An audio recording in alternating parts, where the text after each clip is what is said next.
Well, good morning. Thanks for joining us. My name is Robert. I'll be your host. This is Monet, the early years before Giverny, and we're doing this program to celebrate Claude Monet's 180th birthday, which was on November 14th. So hopefully you've had some cake to celebrate Mr. Monet's birthday. Let's go ahead and get started with our program. Thanks again for joining us. For those of you that are interested, we always welcome people to introduce themselves. You can tell us your first name, where you're connecting from, and then your favorite artist or type of art. If it's something other than Monet, that's fine.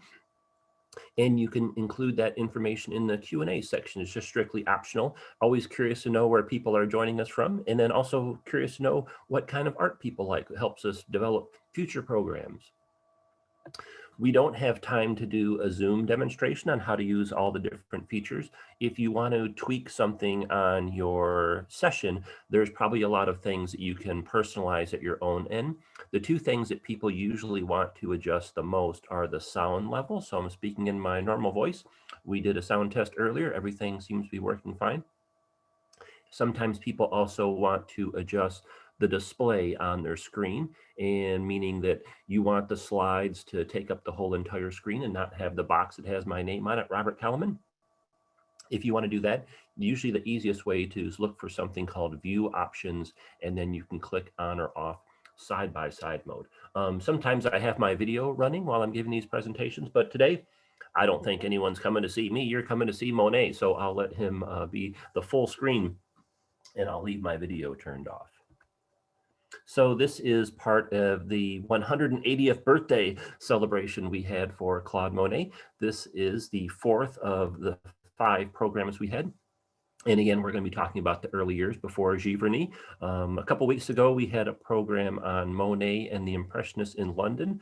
That program is actually on our Facebook page, and we're going to put it on our YouTube page the next couple days. So if you missed that, you can watch it again. And we had a program on the National Gallery of Art, the Giverny years and his gardens there. And then this program, the early years. And then tomorrow evening, we're doing a program on the Monet paintings that are at the Metropolitan Museum of Art and the Museum of Modern Art. There's 46 Monet paintings there. So we'll do kind of a online virtual tour of those paintings as well. Be on the lookout for that. For those of you not familiar with us, we're Washington, D.C. History and Culture.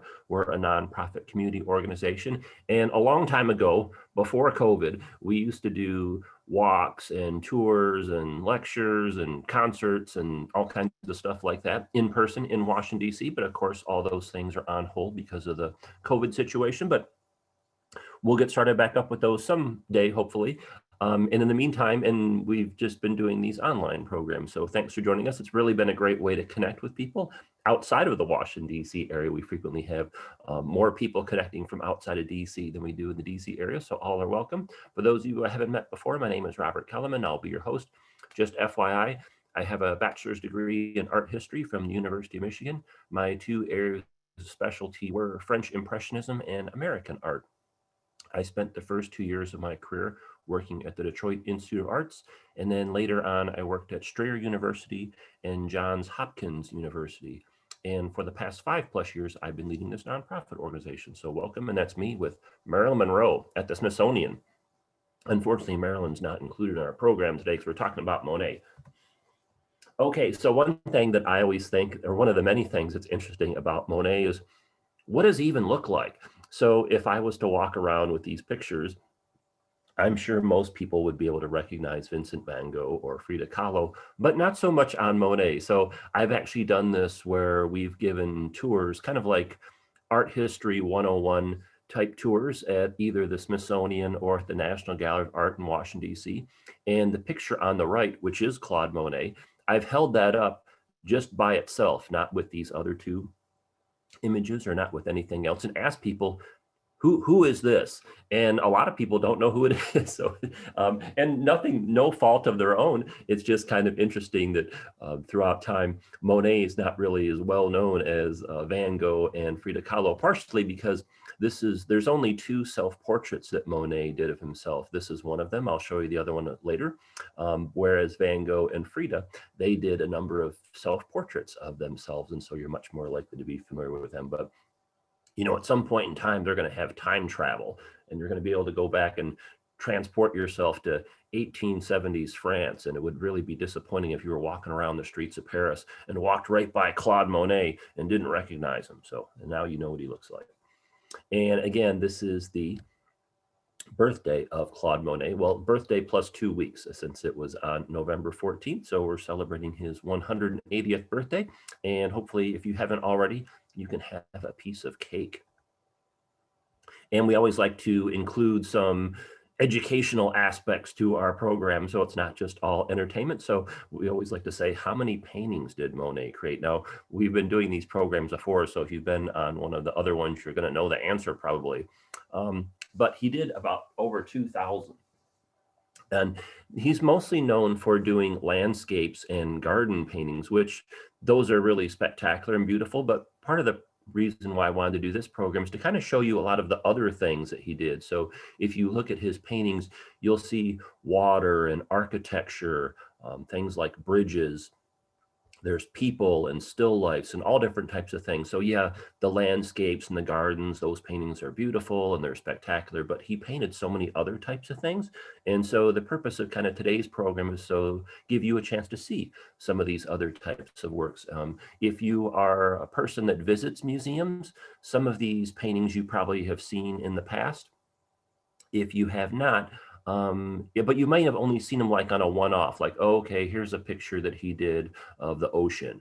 But you might not realize that he did many pictures of the ocean kind of in a similar series. So what I'm going to do is we go through the paintings and look at them. They're going to be grouped into kind of categories. You can kind of see how things fit into the overall big picture context. Now, again, Monet was born in Paris in November 14th, 1840. Oh, sorry, I forgot to mention, if you have any questions or comments, feel free to type those in the Q&A and we'll keep an eye on that as we go by. So this is Paris, where Monet was born on November 14th. And now you might be thinking, that's Paris. Where's the Eiffel Tower? Well, the Eiffel Tower hadn't been built in 1840. That comes along a little bit later, but this is where Monet spends the first few years of his life. But then later on, his family moves to a place called Le Havre, which is on the northern coast of France. It's on the English Channel. His father was a wealthy businessman. He was a merchant in the mercantile business, and he decided that this part of France would be better suited for his business endeavor. So when Monet is a boy of about 5, the family starts the transition earlier, before he's 5, but by the time he's 5, they're fully set up in this area of France.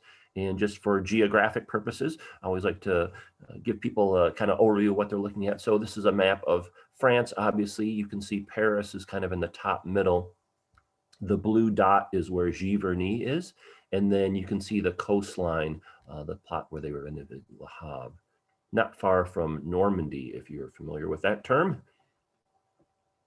This is Monet's parents, his father and his mom on the left, and then his older brother. Now, it's unfortunate because Monet's mom passed away when he was a teenager, and he was very close to her. She was very supportive of his artistic endeavors. Not so much his father, unfortunately, which actually causes some friction in the relationship between Claude Monet and his father. But again, this is a family portrait of his mom and his dad on the left. His mom passes away when he's a teenager. And then a portrait of his brother on the right, his older brother. Monet only had one brother. He did not have any sisters. And this is a colorized photo of Monet as a young man in his early to mid 20s. This picture was originally a black and white photograph, but different people take historical black and white photos and colorize them. So let's talk of Monet. I've kind of split this presentation up into 2 categories, or 2 kind of sections, so to speak. The first section is covering Monet's time from when he was 15 to when he's 31, and he has a big event takes place when he's 31, which we'll talk about a little bit later. And then subsequently we talk about the years after 31, but this is a picture of Monet. And again, if I was to walk around an art museum and show this picture to people and say, hey, which famous artist is this? I'm guessing it would stump a lot of people. Now, if you recognize this picture, well, then kudos to you. You are an astute person of artistic history, but not many people recognize this photo of Monet unless you're a big Monet fan. So Monet starts drawing and creating artwork from a very early age. These are some drawings that he did as a teenager, and I wanted to show these to you because they look so different and unusual than his other work. So let's take a look at these two. This first one is a caricature, and this is something that he did on a regular basis when he was a teenager. I shaded the number down at the bottom. That's the year this was made. And so Monet made this when he was only 15 or 16 years old. And he frequently made these caricatures with these large heads on them. And what's kind of funny is he ended up actually selling quite a few of these. So it was a really big boost for his confidence, the fact that he was able to sell his artwork as a teenager. Now, he wasn't selling them for very much money, but just the fact that he was able to get any money for making art was a really big confidence boost for him. You see a number of these caricatures that he made. I like to show these to people because there's a lot of these that are in museums and floating around and stuff, but suppose you saw this like in your grandparents' attic or or at a garage sale or something. Would you recognize this as Monet and keep it safe and protect it? Maybe not. You might not even realize it's one of his artworks. But again, 15 or 16 years old. There's the full view of that. Pretty talented, I would say. And this is a drawing that he did of a shoreline along the English Channel in northern France. And he would have made this when he was about 16 or 17. So pretty talented. It's interesting if you go through and look at the history of art. A number of artists like Monet and Georgia O'Keeffe and Picasso got their starts really early in life. Many other artists started a little bit later, like Van Gogh and Matisse come to mind. So, but Monet is starting out making art early. Now, this is the earliest known painting by Claude Monet. And if you, again, were to see something that looked like this, would you recognize it? It doesn't really look like a characteristic Monet in many regards. In some regards, it does. The fact that it's a landscape painting, but it doesn't quite look like the later Monet works we would be considering. But you have to remember, Monet lives to be 86 years old, and he makes this painting when he's 18. He basically is creating art for over 70 years. And as you can imagine, things would change over time. If you've done anything for 10 or 20 years, you maybe not necessarily do it the exact same way you would have done 10 or 20 years ago. This painting is in a private collection. It's owned by a private individual. You can't see it on display at a museum. It was made in 1858 when he was only 18 years old, and there's the full view. It looks very photographic. It doesn't look Impressionist style at all. And there's a close-up. That actually almost looks like it could be a photograph when you zoom in on it, depending on the resolution on your computer. Okay, so Monet has to take a break from painting when he's 21 years old because he gets drafted into the French army and he gets shipped off to Algeria. Algeria was part of the French colonial empire. Algeria is in Northwest Africa. France had a large military contingent there to kind of help keep the peace. And Monet he participates in the draft lottery, and he drew a bad number, got drafted, gets shipped off to Algeria. So how did Monet like being in the army? He hated it. He liked being in Algeria. He thought it was a really exotic, interesting place, a lot different than what he was accustomed to in France. But as far as the actual being in the military, he did not like that part of the years of his life at all. But what happens with him, he gets very sick while he's in Algeria, and he gets sent back to Paris to recuperate. And while he's there, he has an aunt, his father's sister, who kind of became somewhat of a surrogate mother for him after his own mom passed away. She was very wealthy herself, like his father was. She did not have any children of her own, and she took a liking to Monet. And while he's recuperating and spending time with her, he's lamenting about how terrible it is to be in the military and how he'd like to get out. And so France at this point in time, they had a program where if you came up with enough money, you could get out of your military service. And so it was interesting that Monet's father could have easily paid for Claude Monet not to serve in the military, but he did not do that. Actually, let me go back to the pictures of his father. Hold on one second.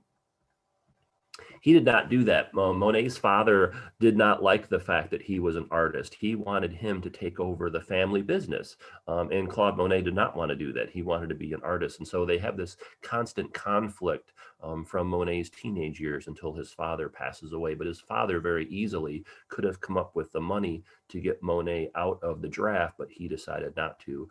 But when he gets sick, and he comes back to France and he's recuperating and telling his situation to his aunt. She feels sorry for him and she ends up paying off the military obligation under one condition.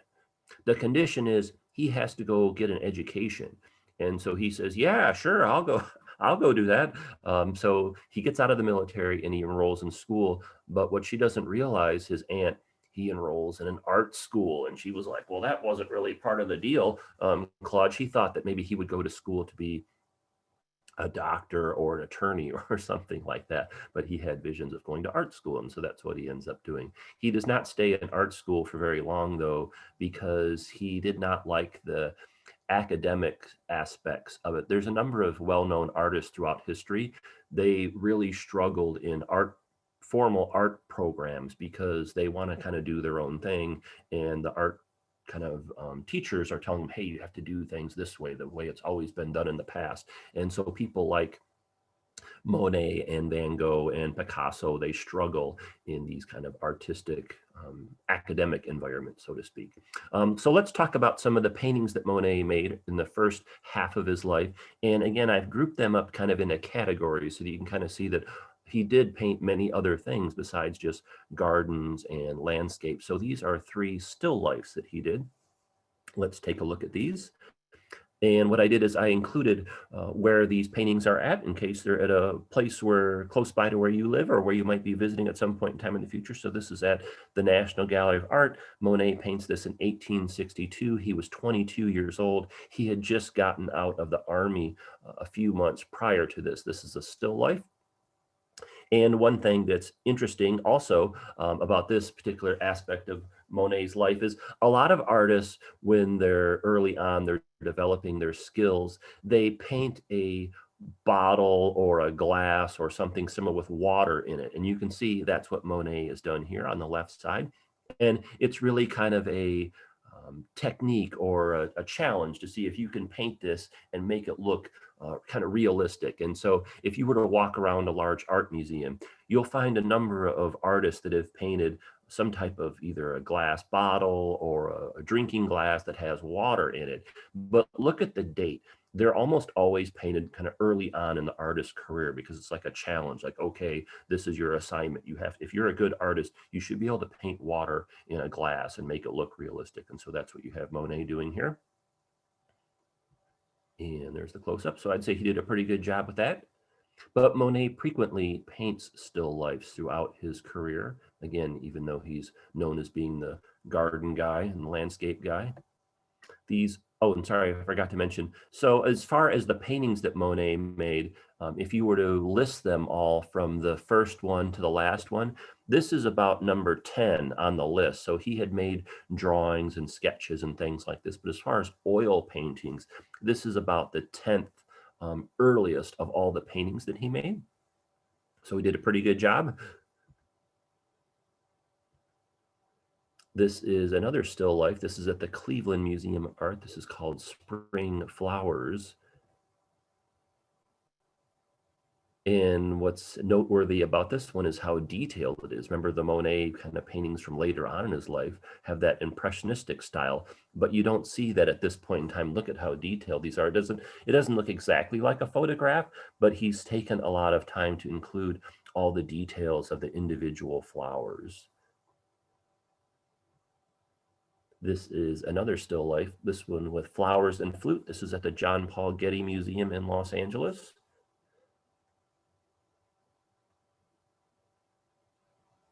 I see a couple people have already said in the comments that they've seen this one.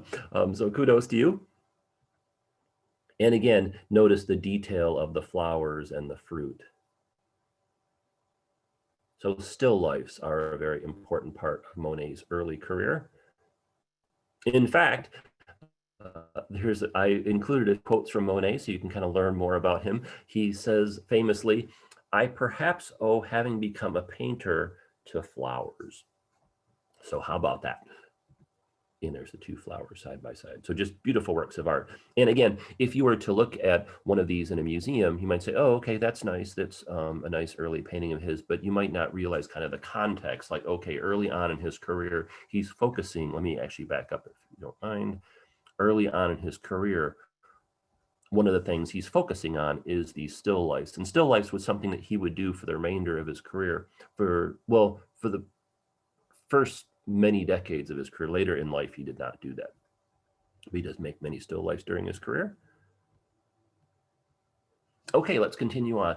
Another thing that you see frequently in Monet's paintings are people, in particular friends or family. And so Monet is kind of a homebody to a certain degree. He does like to go out and visit things, kind of looking for landscapes and stuff to paint. But when he's not doing that, he really just likes to stay at home.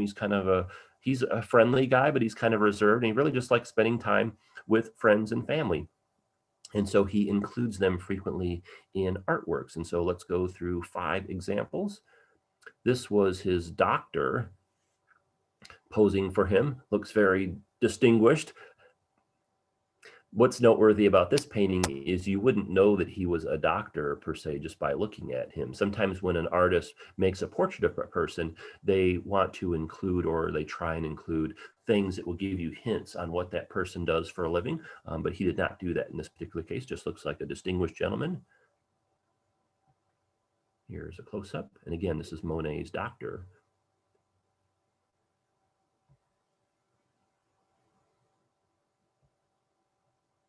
This is Monet's friend Basile and his girlfriend at the time, Camille. So we'll talk about both of these people a little bit later, but he includes them in a portrait.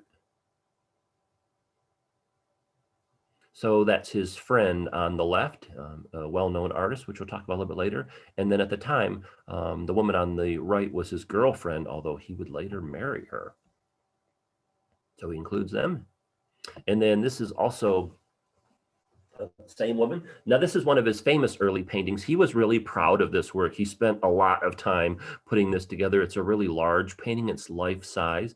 And this is his girlfriend. And she's got this really cool dress on with the jacket. And it's an interesting portrait in the sense that she's facing away from us. He's really kind of showcasing or highlighting her clothing, but you can see her face and then also her hand because she's turning to the right. But he was really proud of this. At the time he painted this, he considered this like his best painting to date that he had made. Here's the full view. One thing this you can see with a lot of, not all of them, but a lot of Monet's early paintings that have people in them, the dark grounds are frequently very dark. Not all of them, or sorry, the backgrounds are frequently very dark. Not all of them, but quite a few of them. And this is in particular. Now, this is his son. So Monet and his girlfriend have a child together. And at this point in time, they're not married. And it's creating a lot of friction between their two families. Her family did not like the fact that she was hanging out with this artist guy. And I'm not sure what the issue was that his father had with her. I think his dad was just kind of had very clear expectations on what he expected from Claude Monet, and he was upset that the fact that he was pursuing this artistic endeavor instead of taking over the family business, and et cetera, et cetera. So there's a lot of conflict between the relationship between Camille and Claude, but they stick with it.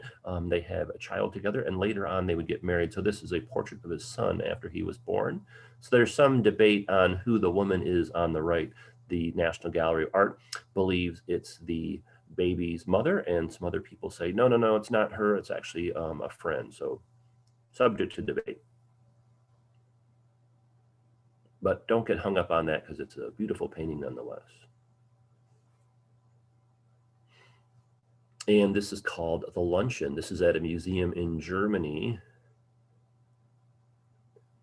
I like to look at paintings like this because I like this painting a lot. It's really neat, but it doesn't look like what you'd expect a Monet painting to look like. It definitely looks kind of like a French European painting, but does not look like what you'd expect to see from Monet. it's kind of sort of like a still life in the sense that he's included the food on the table and the glassware and the wine and things like that. But then it's also kind of like a portrait. He's got these individual people in here. So people is something that you frequently see in Monet paintings. Be on the lookout for that. This was an area of northern France where his father spent time. So Monet and his girlfriend are living in Paris, and she ends up having the baby. He's staying with his father and his aunt, kind of going back and forth between the two of them. And this is a resort community. So these 4 paintings he made shortly after his son was born, and they're in northern France. Another frequent theme of Monet paintings is water, whether it's rivers or lakes or ponds or the oceans. You just see water frequently in his paintings. You can be on the lookout for that.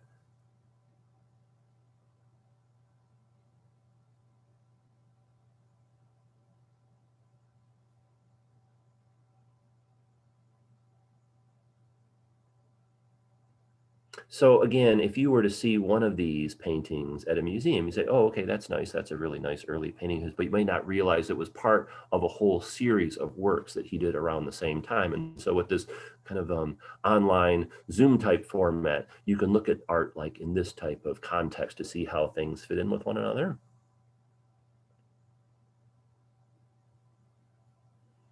And this is probably the most famous one of the series. That's actually his father in the bottom right of the painting. Looking very dapper. And again, water's a frequent theme in Monet paintings.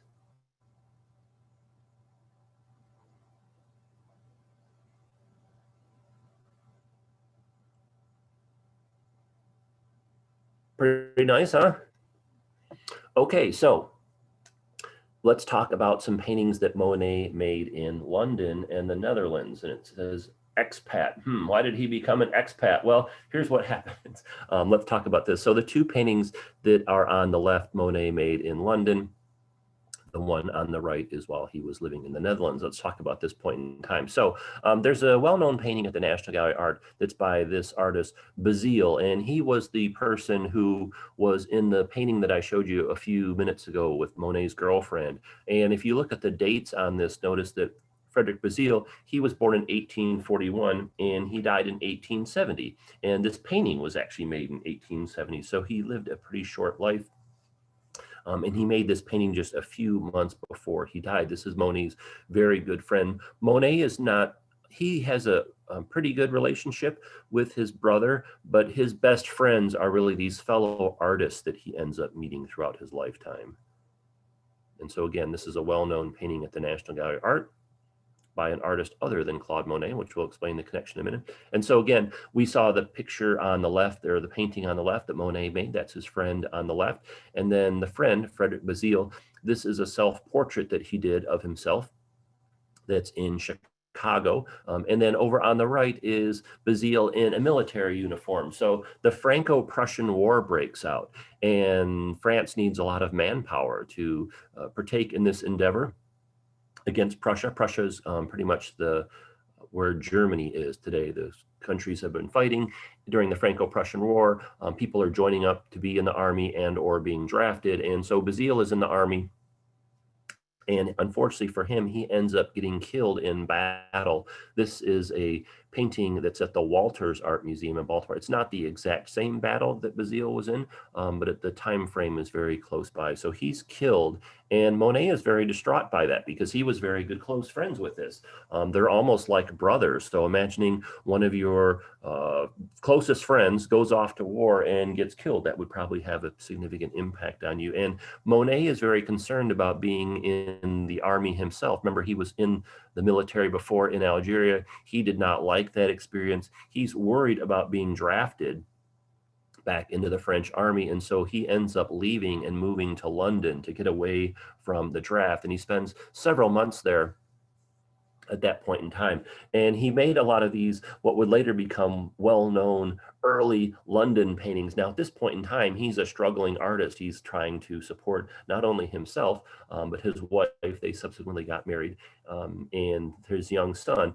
I forgot to mention when Monet got married, he was on the outs with his father. His father didn't even go to his wedding. That's how kind of up and down their relationship was. But there's a whole series of paintings that Monet made the first time he went to London. And that's why he goes there, because he's worried about getting drafted and getting sent off to battle and killed like his friend Basile. Beautiful painting. So the British are interesting. They're very proud of the fact that Monet lived in London. They've kind of almost like semi-adopted him, which is interesting because there's a little bit of a conflict, so to speak, a kind of a friendly conflict, kind of like there would be between brothers, between England and France throughout history. This is another painting that Monet made during that time. It's at the Philadelphia Museum of Art. It's called Green Park. You can kind of see it sort of looking more Monet-esque, so to speak.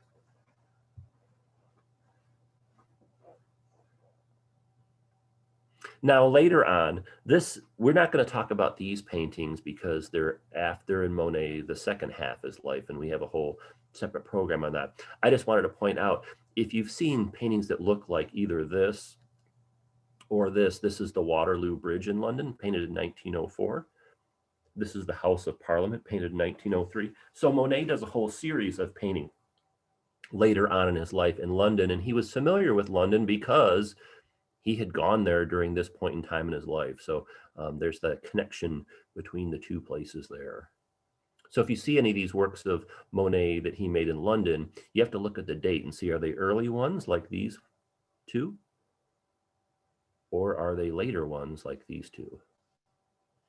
There's a big difference in his life. And we had a program on Monet and the Impressionists in London. There's a recording of it on our Facebook page. If you go under either our news feed from November 14th, or if you go to the section that says videos. And then we also have a YouTube page. I'm going to put it on there. I just have not had the time to do that, but I'll probably do that either this weekend or the next couple days. You can be on the lookout for that. Then after Monet leaves London, he goes to Netherlands and paints quite a few works there. And so these are interesting that they're Monet paintings, but they're not in France, they're in the Netherlands. And so this is at the Walters Art Museum in Baltimore. You can see the distinctive windmills. Notice how on this painting, the sky takes up a huge portion of the painting. If you or I were to take a picture of this, say with our phone, I'm guessing that the average person would not have included as much of the sky in the painting as Monet did, but he's very interested in light and the atmosphere and how things change with the cloud cover. And so he actually thought that was more important or more interesting than the landscape itself. Thus, it takes up, I don't know, about 70% of the painting. Now, again, just as he did in London, Monet would return to the Netherlands and paint some other artwork. So if you see these Monet paintings of the Netherlands, you have to look at the date to see when he painted them. So these were on a subsequent trip. He made this one in 1874. And then likewise, this one is also in 1874. But again, this is a subsequent trip. So he leaves France, goes to London, goes to the Netherlands, and then returns to France. And then later makes a subsequent trip to the Netherlands and makes several subsequent trips to London. Okay, so then when finally the Franco-Prussian War ends, and a lot of people besides Monet ended up leaving France. Camille Pissarro, famous Impressionist artist, he also fled France to London at this point in time, as did a number of other individuals. The war was pretty unpopular at that point in time for large segments of the French population, but eventually the war ends. Monet returns back to France. And so we're going to talk about the years now between 1871 and 1883. And the reason why we're going to end in 1883 is that's when Monet moves to Giverny, and his career really kind of goes off on a little bit of different of a tangent. And so we're focused on the early works. And so that's why we're going to conclude it 1883. So when he's back home in France, kind of things that you see frequently in his paintings are kind of family and home type themes. He was a little bit of a nomad while he's traveling around to London and the Netherlands. The finances were very tight. And so, and he's, I'm sure, no doubt, homesick. Monet likes being around friends and family. So the fact that he eventually, the war ends and he's able to return to France was probably very comforting for him. And you can see that in his artwork. A lot of the early themes when he gets back are friends, family, homes, and things like that. This is a painting at the Cleveland Museum of Art. This one is pretty well known. I actually think it's kind of haunting because that's his wife outside and she's peering into the window, and she would later die. We'll talk about the death of Monet's first wife a little bit later. But to me, this painting is kind of I don't know, it's unusual in the sense that she's outside looking in. It's kind of the way it would end up being for Monet, because he would lose her, she would pass away, and then he would subsequently remarry. So Monet outlived both of his parents. He also outlived his two wives, and he outlived one of his two sons. But this is at the Cleveland Museum of Art. It's always neat to go to museums throughout the world, and they are always really proud of their collection, and it's neat to go look and see which paintings they're most proud of. And when you go to Cleveland Museum of Art, you can tell this one they're really, really proud of because they included in a lot of their educational and marketing materials. And there's a close-up. It looks kind of haunting. Then this is Monet's son, Jean. And again, he's returning home. He's focused on home life and his family and things like that. Now, remember, we saw his son earlier, just after he was born, in the painting on the left, and now we're looking at the one on the right.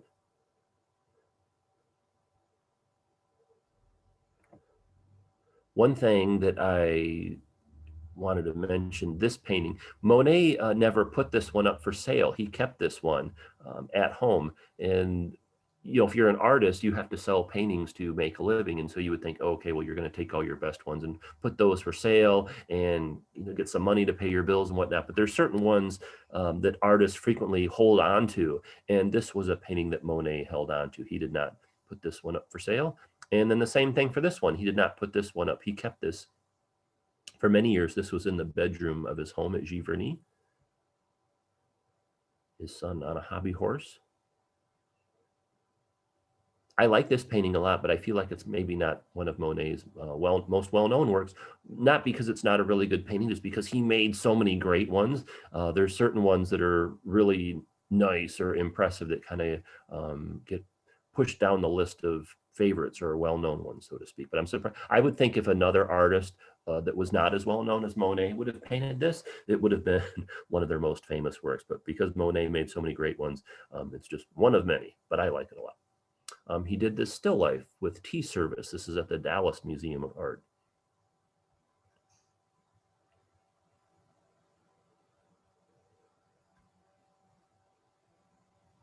This is his wife doing some embroidery work, sitting in front of a window. So on this one, this is an indoor painting, but notice how he's included a lot of plants inside this. So you can tell that gardening and flowers and plants were very important to the Monets, because even when you see pictures inside their home, you can see those elements included in there.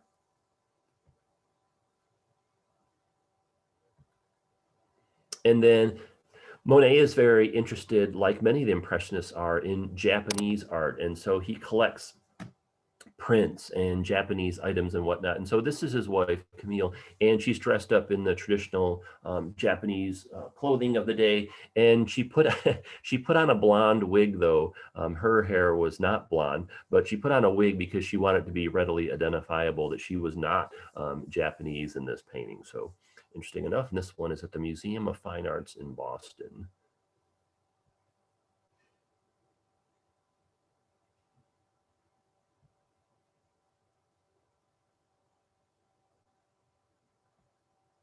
Okay, so another thing that Monet frequently includes as subject matter are boats, bridges, and trains.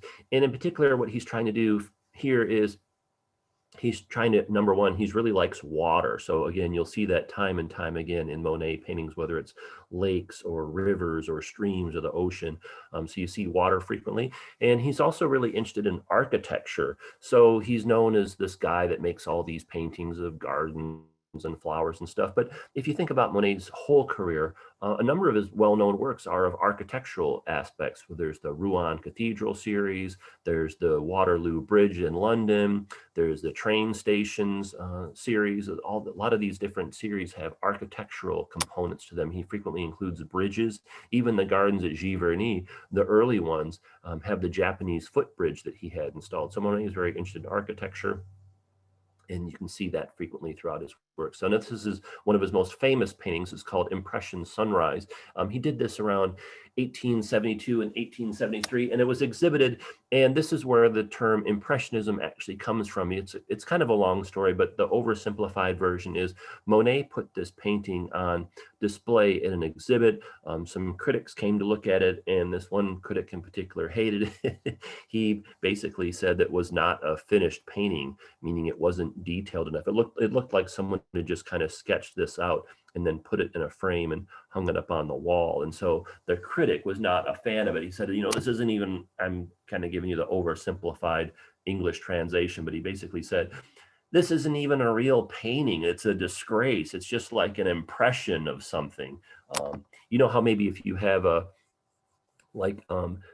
if you push one thing down on another thing, like if you're walking on the beach and you make footsteps in the sand, your footstep will leave kind of an impression in the sand. And so that's what the critic was trying to say, like, this isn't even a real view of this scene. It's just kind of an impression. But the Impressionists, or as they were later be known, actually, they liked that term and they were okay using that. And so that's where the term Impressionism comes from, was this painting.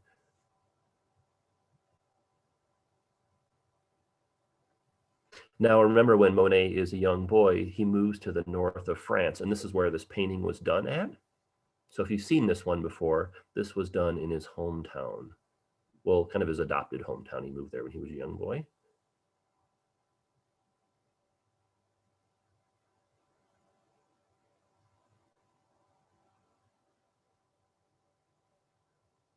This is a painting at the National Gallery of Art. Again, he's really interested in water and the ships.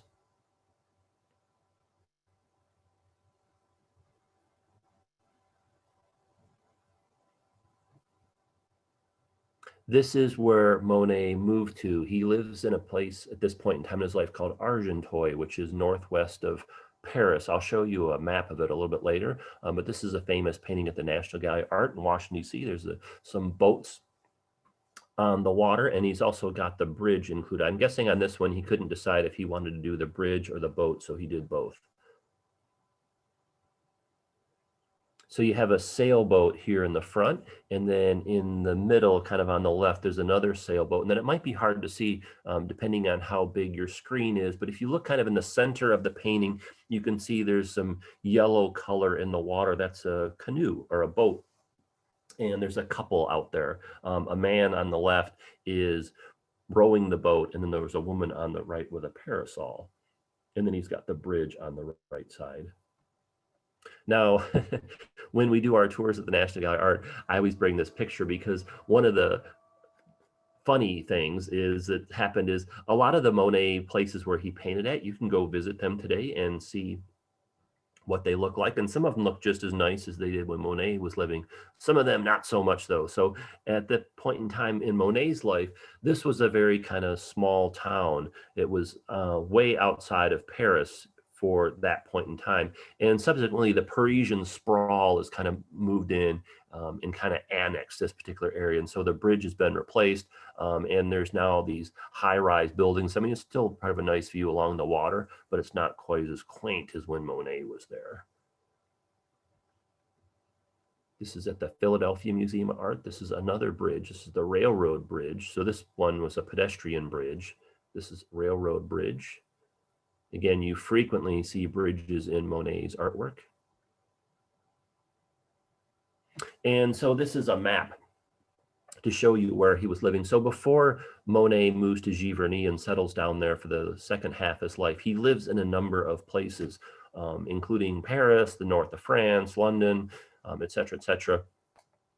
And at this point in time in his life, he's living in a place called Argenteuil. Now, what happened was he was living in Paris, but he ends up getting kicked out of 2 or 3 different places where he's living because he can't afford to pay the rent.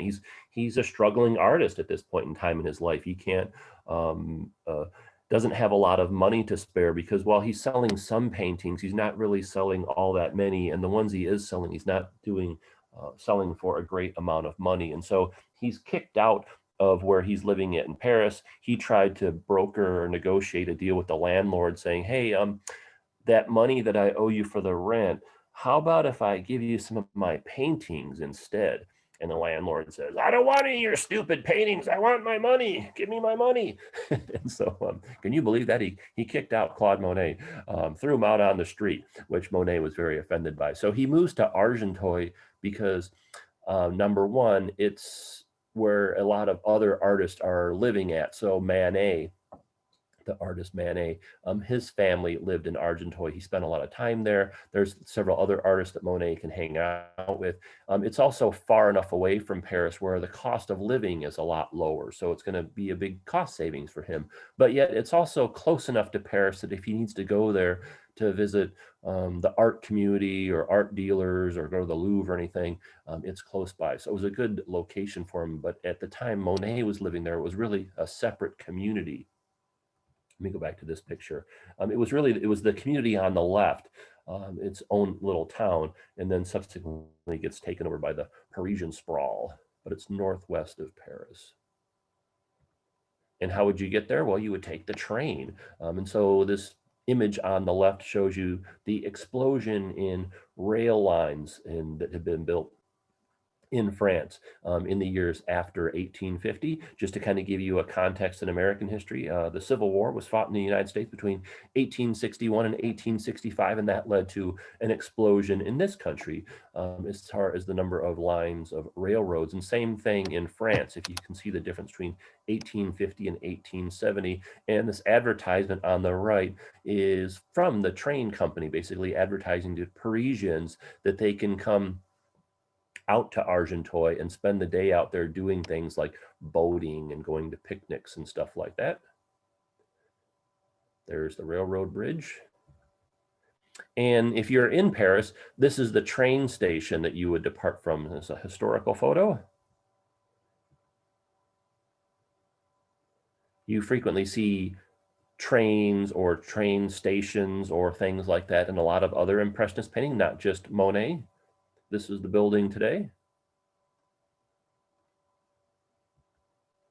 And Monet is fascinated by trains, so he does a whole series of paintings on the train station, the Caricatures there. And this is the most famous one. It's at the Art Institute Chicago, but there's a number of these. It's one of Monet's series. One of the things he does is he gets captivated by a particular subject matter or a theme, and then he does several different versions of the same type of painting. And so that's what happens here with the train one. The most famous one, in my opinion, is at the Art Institute Chicago, but don't tell that to people at other museums that have one of these versions of these paintings, because they'll say theirs is the best, but I think this is the most well-known one, in my opinion. And this is what the train station looks like today. So imagine that. You can go hang out in a place where Monet made another one of his paintings. That's what his painting looks like.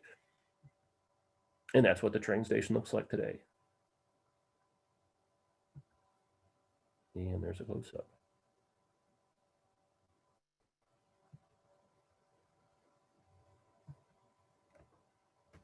Now, one thing that really helps Monet is he spends a lot of time with other artists.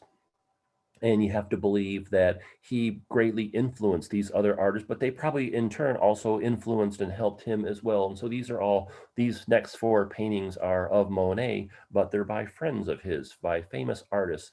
This is a painting that was done. Monet was early in life, and it's a series of artists, and there's Manet on the left.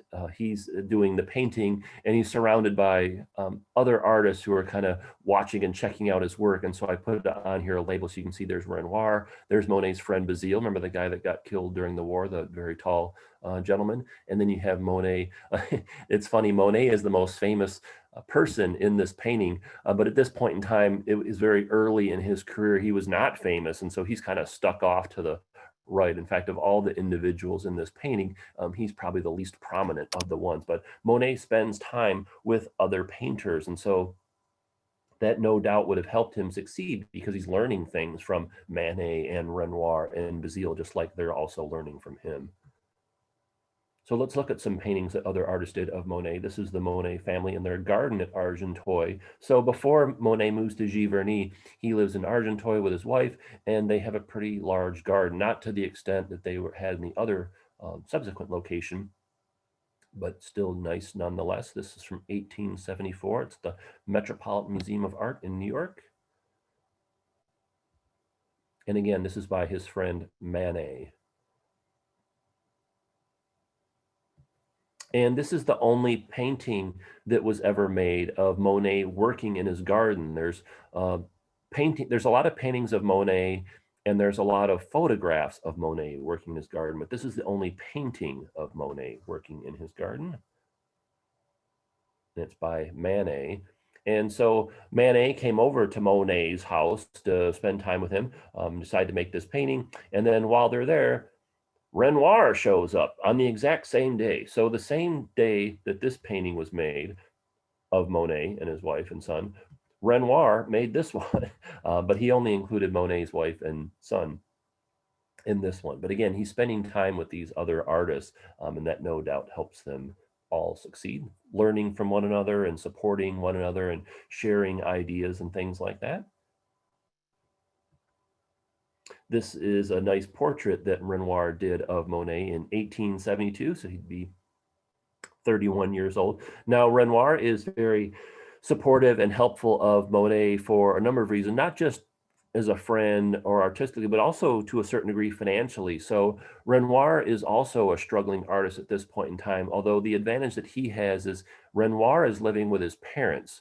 Monet is living with his wife and young son, and they're both trying to make a living selling their artwork, which is not going well for either one of them because Impressionism, while it's really popular now, it was not popular at this point in time.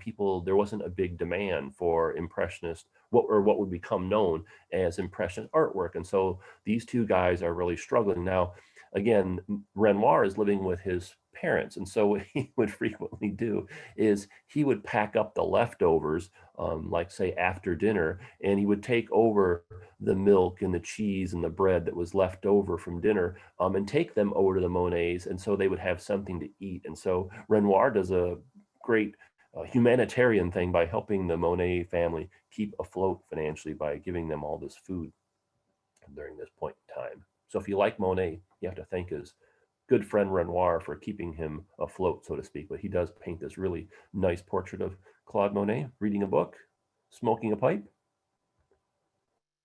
Here is another painting that Renoir did of Monet painting in his garden. This is the Wadsworth Museum of Art, and the garden theme is something you frequently see in Monet's painting. And here's a nice painting of him painting his gardens. And so again, they have that close relationship, Renoir and Monet.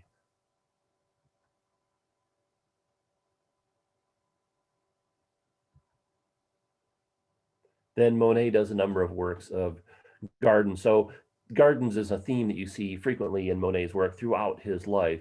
But the importance of the themes or the number of times that he includes them really varies a lot. Sometimes he'll go through a several year period where he'll paint the kind of gardens around his home over and over again. And then sometimes he takes a break for a couple years and focuses on other things like train stations or haystacks or the ocean or stuff like that. At this particular point in time, Monet does a whole series of paintings in and around his garden. By this point in time in his life, his finances are really kind of up and down. He doesn't have a consistent stream of income coming in. He's selling some work, but then he also goes for stretches where he doesn't sell any. So it's really kind of up and down financially, but he had been spending time in his garden and kind of developing it to more advanced state than it was when he moved in. So let's look at these 5 paintings. This is outside of his home in Argenteuil. Notice all the beautiful flowers and plantings in and around the house. Kind of an early indication of what Giverny would be like when he would end up moving there.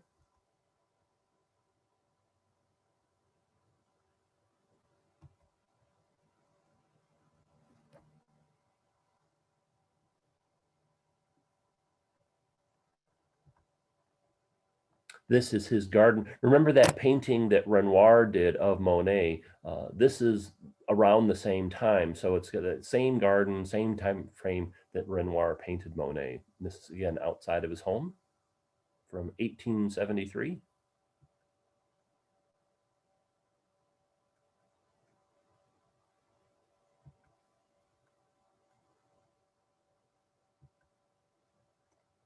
This is his wife sitting on a bench. And so if there's a couple things going on with this one, number one is, here's the full view. The first thing that's going on is his wife had just lost her father. So she's very sad and distraught by that, thus the expression on her face. So oftentimes when you see his wife in paintings, she's smiling or looks very happy to a certain degree. People that posed for portraits at this point in time in history, you don't usually smile and laugh as much as you do today. But usually she has a more happy expression on her face, so to speak. But in this particular painting, her father had just passed away, thus the sorrow look. So that's kind of thing number one. There's the close-up of that. And aspect number two of the painting is, wow, look at that nice garden in the background. So again, this is outside of their home. This is a couple years later. This is his wife. And this is their second son.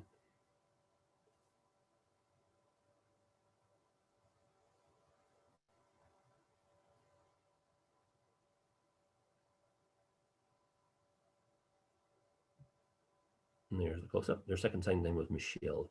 Their second son was the only one of the family members that outlived Claude Monet, and he inherited the estate as Giverny, and he's the one who donated to the French government so they could turn it into a museum.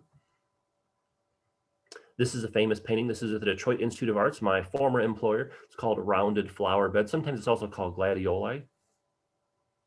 Done in 1876. This is also a picture of his wife. She's got the parasol. It's a beautiful painting. If you look closely enough, you can, depending on the size of your screen, you can see the white color of the butterflies floating around.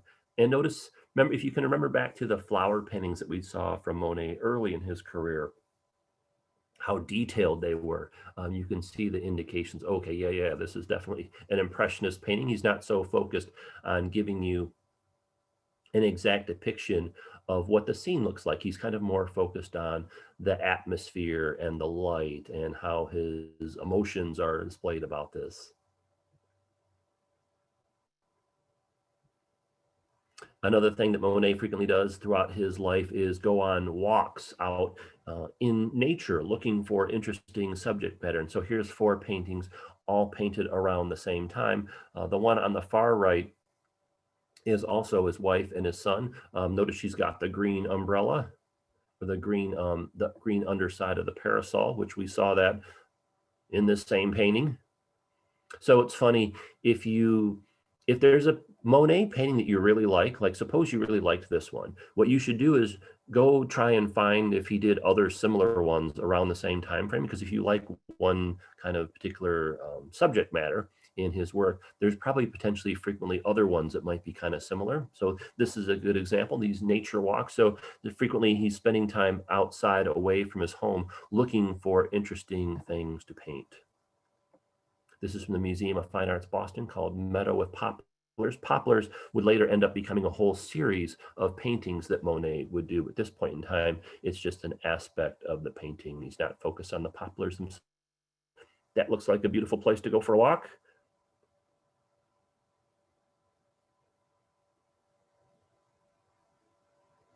This is at the Metropolitan Museum of Art, poppy fields. And again, this is in Argenteuil, which is northwest of Paris.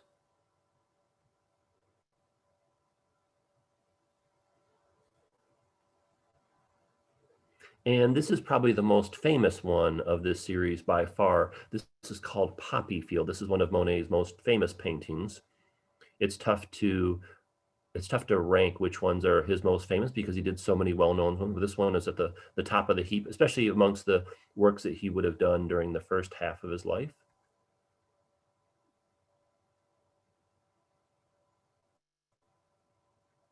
This one I'm a little disappointed in because the coloring on the reproduction image is not as vivid and bright as the actual painting itself. I mean, it looks really nice, but in my opinion, the actual painting is much more striking. Just FYI.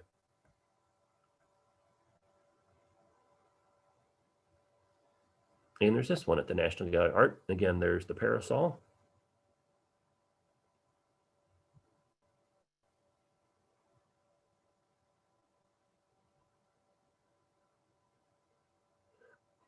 So Monet at this point in time, his life is really kind of, let's see, how can I say it? Kind of up and down. And it really has a lot to do with his financial situation, depending on if his painting. I mean, think about it. If you have a regular job, you get a paycheck on a regular basis, every Friday or every other Friday or whatnot, you get X number of dollars. If you're trying to support yourself as an artist, your money just comes in whenever you sell paintings. And so sometimes you might sell a bunch of them, and sometimes you might go for a stretch and not sell any of them. And that's what happens to him. So his situation at this point in time is really kind of up and down, but it unfortunately takes a turn for the worse because his wife ends up passing away in 1879. So he actually did this portrait of her on her deathbed. That's Monet's last portrait that he made of his wife, and she's on her deathbed. She had a number of health problems, and in prior to kind of modern times, when a woman had a child, that was a very serious medical proposition potentially. I mean, it still is, of course, but because of advances in modern technology, it's not as risky of an endeavor as it was, say, in the 1800s. So childbirth throughout history has been the thing that actually ended up killing a number of women. And so Monet, his wife, has their second son, and that does not kill her itself, that event, but her health, which is already pretty precarious, really starts going downhill after that, and she ends up dying a short time after her second son was born. So the complications from the second childbirth didn't lead directly to her death, but it kind of put a strain on her body, so to speak. But she passes away in 1879. And so now Monet's really distraught because not only is he not doing too well financially, his wife, the love of his life, just died. You can tell the strength of the relationship by, you remember as we've been going through this presentation, the huge number of times he's painted her in all these different paintings. And now she's gone and he's by himself, and he has these two sons that he has to take care of. And so how is he going to do that? So Monet at this point in time is very distraught. The winter comes in. A lot of Impressionists don't do winter scenes. Monet does periodically from time to time. This particular time after his wife passed away, it was a pretty gray and cold winter in France, and so Monet captures that. Maybe part of this is documenting what's going on outside, and maybe also to partially giving you a sense of kind of where his emotions are, so to speak. But he was extremely distraught because he's at a point in time where just things are not going in his favor. This is a picture of him from a little bit later in life. This is another colorized photo. But he keeps plugging away. So he was very depressed after his wife passed away, but he kept sticking with it and kept working with the painting. These are all paintings of flowers and gardens in and around his home. The one on the left is at the National Gallery of Art in Washington, D.C. The one on the right is at the Norman Simon Museum in Pasadena. Notice the scenes are very similar, and there's some debate on which one he painted first. You kind of have to wonder, did he paint the one on the left first and then decide, maybe he was painting the one on the right, and then his son showed up and decided to include him in the painting, or maybe he kicked his son out of the painting and just wanted to do the landscape. But there's a little bit of scholarly debate between which one of these two paintings, which are very similar, he painted first. But again, the one on the left at the National Gallery of Art in Washington, D.C., one on the right at the Norman Simon Museum in Pasadena, California. This is about 1.5 years after his wife passed away.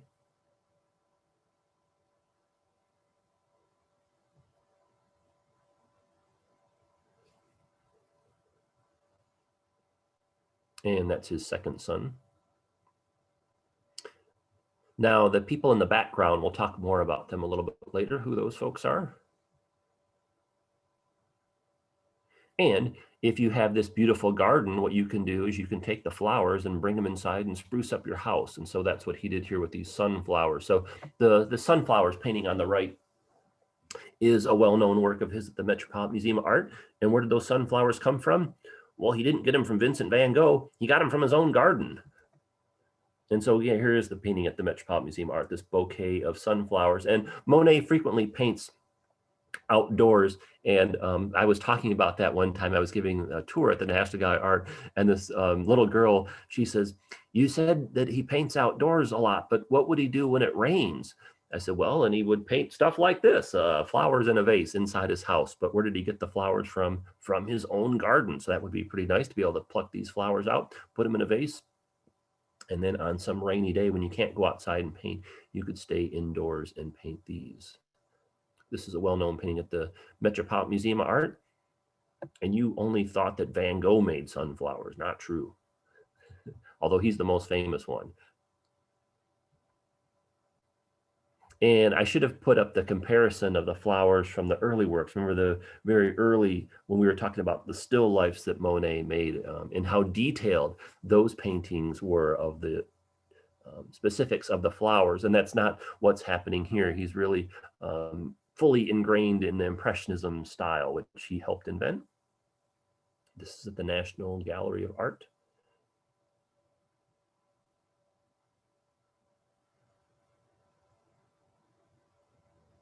And again, Monet's famous quote, "I perhaps owe having become a painter to flowers."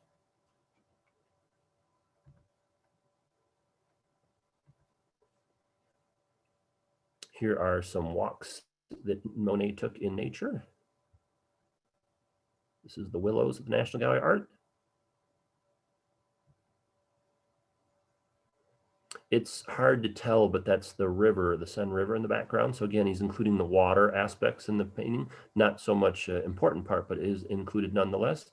This is from around the same time, woman seated under willows. So first you had willows, then you had woman seated under the willows.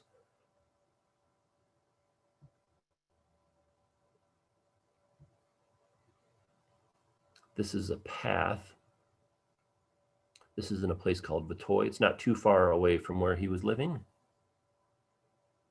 So what I did for this one is I split the painting up. You can almost look at this as it's two different paintings. So it's a vertical.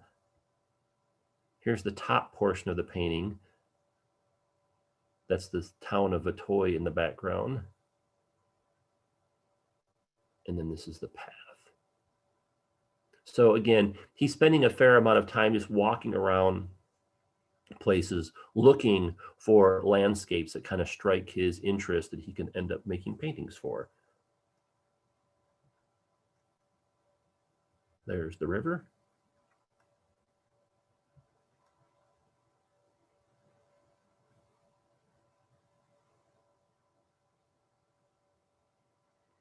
This is a area of northern France along the coast. Again, kind of geographically speaking, it's not too far away from Normandy. If you're, I include the Normandy for the Americans who may not be familiar with as much with the French geography, since almost everyone's heard of Normandy. Let's look at these 5 paintings that he made. So this, we're getting close to the end. This program we didn't take a break on, we just kind of continued plowing through. So this was a resort area in northern France, and so people would travel to the coast for vacations or to experience nature and look at the water and all that kind of stuff, just like they do today.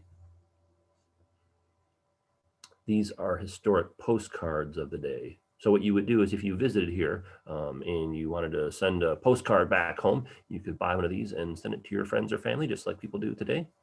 And this part of The coast is different. It has a beach area, but then it's also got these really high cliffs.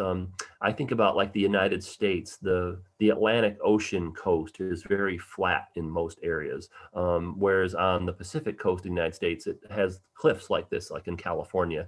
And same thing on this French coast. There is the beach line here, but then it also really has these large kind of rocky, jagged outcropping sections. And Monet was really fascinated by this area. He spends a lot of time here. He makes a huge number of paintings of this. And so these next series are all along this area. This is the most famous one of the series. This is at the Art Institute Chicago.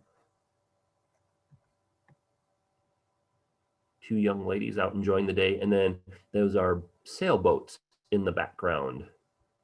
So they're right on the water, but they're not on the beach because of the way the cliffs are situated. This is a fisherman's cottage.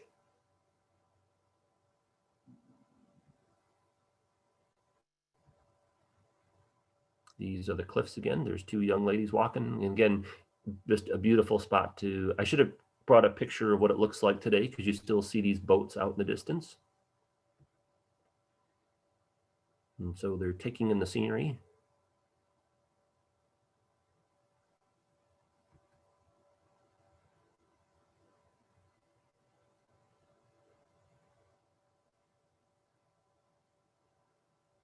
It's always, it's a really different perspective when you crop these pictures so I can blow them up. The reason I have to do that, when we're at museums, I always like people to look at the paintings from a little ways away, like 10 feet away or 20 feet away, but then get more of a close-up, just stand like a foot or two away. And really the only way you can do that is zoom in on them and crop them. But as far as the paintings go, like, gee, which one would you rather have, this painting or this painting? I mean, it's the same painting, it's just cropped a little bit differently.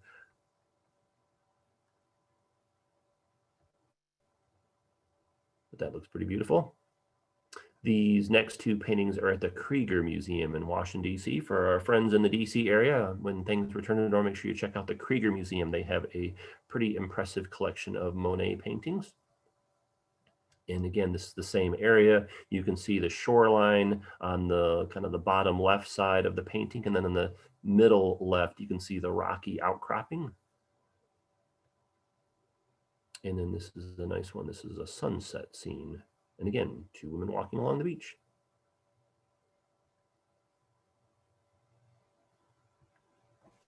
Now, Monet, remember, his first wife passes away, and it's really a kind of a unusual story. What happened with him was, I have to walk through this. His first wife, Monet, and their two children are living in a home. And one of the persons that he had been selling a lot of his paintings to was this guy who was the heir to a department store chain, a Paris-based department store chain. And so this guy was pretty wealthy. He ends up buying a lot of Monet's paintings, really doing a good job of kind of help keeping him afloat. And then through the combination of the economy kind of falling apart in France at this point in time and some other personal decisions that this friend of Monet's made, his friend ends up pretty much losing all of his money. So this guy he knew was rich that was buying a lot of his painting. He ends up losing all of his money, and so he can't support himself. And the guy is married and has several children himself. And so the Monets and his friend decided, hey, we should all move in together. We can like live under the same roof, and it'll be a little cramped, but we can save money. And so that's what ends up happening. Well, then Claude Monet's wife passes away. And then the guy, the friend, he ends up running off. He goes to, I think, Amsterdam, and basically abandons his wife and children. So then you have Monet, the widower. He's there with his two children. Then you have this woman, Alice, who is the wife of his friend. Her husband has run off and left her with all of her children, and they're living in the house together. And over time, the romantic relationship develops between the two of them. Now, there's a little bit of a controversy as far as when the relationship actually started. It's not 100% clear, but suffice to say, at a point in time, Alice and Claude Monet end up in a romantic relationship themselves, and they end up getting married and would go to Giverny and spend the rest of her life together there. And so he writes a lot of these love letters to her over time, which is really kind of touching. So when he went to this part of France, she's back home with the kids managing everything, and he writes her this letter and says, how beautiful the countryside is becoming, and what joy it would be for me to show you all its delightful nooks and crannies. And so that was a letter he wrote to Alice. Now, Alice really plays an important part in Monet's life. This is the family, the two of them. So that's Claude Monet on the top left, and then that's his second wife, Alice, and their combined brood of children. So you can see 1, 2, 3, 4, 5, 6, 7, 8, 9, 10, there's 10 people in this picture. So you have the two adults, then you have the Monet children, then Alice and her first husband had 6 children of their own, but eventually her and Claude Monet get married. Now, she plays a really important role in his life, artistically or professionally, and also personally. Professionally, because since her husband was so wealthy, she kind of had a understanding or a perspective on how wealthy people behaved, how they purchased art. She knew a lot of people. She had contacts and stuff, and she was pretty business savvy. And so there's a number of reasons why Monet's career over time eventually goes from being a point where he's kicked out of places where he's living because he can't afford to pay the rent, to later on where he's very wealthy and successful. While Monet was alive, he was a successful artist. He had a staff of gardeners. He bought the property at Giverny. He expanded upon it. So later on in his life, Monet is he was a starving artist initially, but later on in his life, he was pretty much all financially set. And there's a lot of reasons why that took place. You could do a whole extended talk about that, but suffice to say that people's preferences in art changed over time. He just really stuck with it and stuck with it. He was focused on being a professional artist and was devoting all his attention to that. But one of the reasons why he ended up making it is because his relationship with Alice. Again, she has this kind of insight into wealthy individuals. And even though Monet's father was pretty wealthy, he wasn't going out buying art and stuff like Alice's first husband was. And so she's also very business savvy, and so she gives him a lot of advice on how he can kind of get his name out there and sell paintings and make connections with people. So she wasn't the deciding factor in him going from a starving artist being very successful, but she does play a really important role, and I feel like her role is not really appreciated or talked about all that much. I mean, think about it. If whoever's a prominent person, whether you're a man or a woman, oftentimes your significant other plays a big part of that. Like presidents of the United States are a great example. There's a number of presidents throughout history that they would have never been president if it wasn't for their wife either helping them or supporting them financially or et cetera, et cetera. And so I really feel like Alice's role in Monet's life, while it's somewhat known, doesn't quite get the credit it's earned. I mean, he probably potentially would have been a successful artist on her own, but she really kind of helped give him a boost. And then, of course, just the romantic side of things, the fact that he had lost his wife and was very lonely, and the two of them ended up marrying. So he subsequently marries Alice, and they have this kind of combined family, so to speak, of all these children. So that's what the photo here is showing you. And now later on, the second half of Monet's life. So it's noteworthy that he lives to be 86 years old. And really at the halfway point is when he moves to Giverny. He does so when he's 43 years old and would live there for 43 more years. So it's really kind of a nice dividing point. It's a photograph of Monet at his garden at Giverny. And of course, he makes all these iconic paintings at that point in time in his life. And when you go back and look at the paintings that he makes, you can see a lot of the characteristics of the earlier ones. Like, remember, there were all the paintings that had the bridges in them. And he's including this bridge. Now, it's a smaller bridge. It's a pedestrian footbridge, but it's a bridge nonetheless. It's this architectural component. And then just this fascination with water and plants and flowers and landscape, and really not focusing on the exact depiction of what's being looked at, but focusing more on the light and how it interacts with the sky and the water and the clouds and the plants and all that kind of thing. So really, if you can get a kind of a base point of understanding Monet's early career, you can really appreciate the later works a lot more. So we had this program a couple weeks ago called Monet and it's basically the second half of his life, the time in Giverny, and we're probably going to do it again at some point in time in December. So if you want to be on the lookout for that, I'll be happy to email you that as soon as we get the date. We don't have the date quite yet for that. And this is Monet's gravesite. He lived a long life. He born in 1840. He passed away in 1926. Again, he outlived both of his parents. He outlived both of his wives. Alice passed away several years before he did, and he outlived one of his two children. Neither one of his sons had children themselves, so there are no living descendants of Claude Monet. And then his second son, because he did not have any children, when he passed away, he was the one who donated the property at Giverny to the French government, and they turned it into a museum. So again, it's Claude Monet's, we're celebrating his 180th birthday, born November 14th, 1840. So hopefully at some point in time this weekend, if you haven't done so already, you can go get some cake and celebrate Mr. Monet's birthday. And again, kind of the purpose of today's program was to talk about, yeah, you know, Monet makes all these really great landscape and garden paintings, but he painted so many other things. There's that musical term, one-hit wonder, and I wouldn't want or typecast. If you're an actor or actress, they often get typecast in certain types of roles, and I wouldn't want you to leave today thinking that, oh, okay, yeah, Monet he paints landscapes and gardens, because we've seen so many other things that he painted: water and architecture and people and still life. So don't consider Monet just the guy who made these landscape and garden paintings. And then I always like to close our Monet programs with this quote. It's my favorite Monet quote. It says, "Everyone discusses my art and pretends or tries to understand, as if it were even necessary to understand, when all that is really necessary is just to love." And so hopefully you love Claude Monet's paintings a little bit more today than you did yesterday.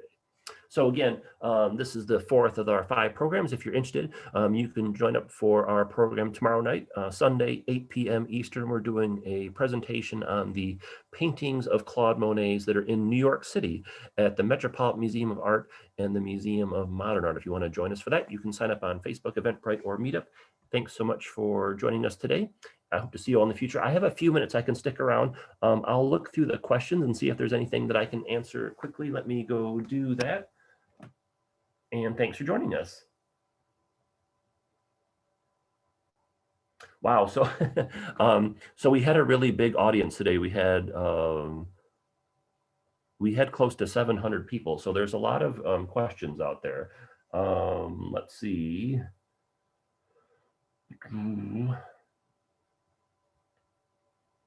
There's lots of questions, and I only can stick around for a little bit of time, unfortunately, because I have another appointment.